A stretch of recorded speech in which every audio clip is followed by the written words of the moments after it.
రామదాస రామదాసు భామా సమేతంగా వచ్చాడు కానీ ఏమిటి ఈ వేషం ఏమిటి పాలచెంబు నువ్వు ఉదరపోషణార్థం బహుకృత వేషం రా దొడ్లో కూరపాదులతో పాటు 2 పశువుల్ని కూడా పెట్టాం అంతే రామా పరంధామా ఇక నా ప్రజాసేవకే పంగనామారా ఇందులో మీకు తెలియదు ఏమీ లేదు, నేను కొత్తగా చెప్పేది ఏమీ లేదు.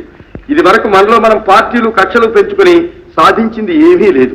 ఇప్పుడైనా సరే మనమందరము ఏకమై మన బాధ్యత మనం నిర్వర్తిస్తే ప్రభుత్వం వారి వద్ద నుంచి రావాల్సిన సాయం మనకు వస్తుంది. అందుకు ఆఫీసర్ గారు, ఇదిగో పంచాయతీ బోర్డు ప్రెసిడెంట్ గారు మనకు అండదండగా నిలబడటానికి సిద్ధంగా ఉన్నారు. ఏమంటారు ప్రెసిడెంట్ గారు? పార్టీలు లేవు, పాడు లేవు, కానీ ప్లాన్ ప్రకారం మీరు చేయాల్సింది చేసేయండి. అవతల పార్టీ వారిని కూడా అడగండి. ఏమండి, మీరేమంటారు?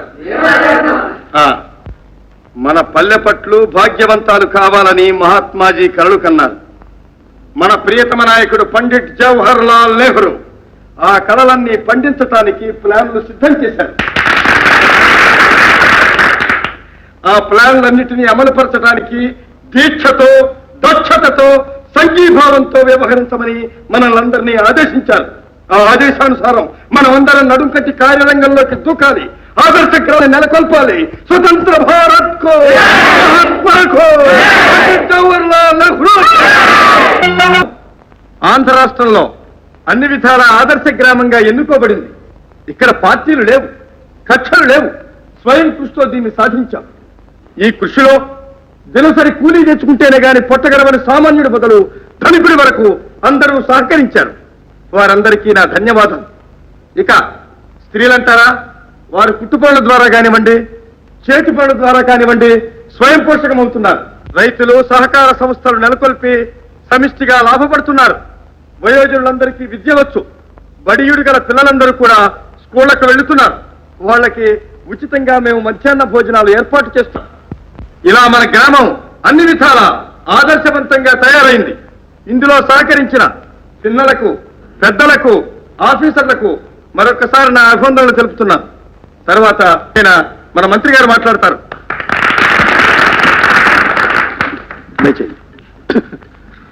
సోదరులారా, ఈనాడు మీ గ్రామంలో మీరు సాధించిన కృషి మన దేశానికి ఒక ఆదర్శం.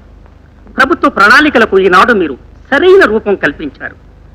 ప్రతి గ్రామంలోని ప్రజలు వారి వారి బాధ్యతలను గుర్తించి పురోగమిస్తే మన దేశం అభ్యుదయాన్ని సాధించడానికి ఎంతో కాలం పట్టదు. మీ కృషి ఫలితాలను గుర్తించిన ప్రభుత్వం మీ ఆదర్శ గ్రామ పురోభివృద్ధికై ఈ 10,000 రూపాయల నగదు బహుమతిగా ఇస్తోంది. దీన్ని మీరు స్వీకరించవలసిందిగా కోరుతున్నాం.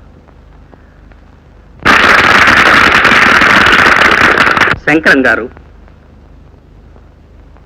మీ నిస్వార్థ సేవకు, నిజమైన దేశభక్తికి ప్రభుత్వం ప్రత్యేకించి మీకు ఇచ్చే అశోక స్తూపం.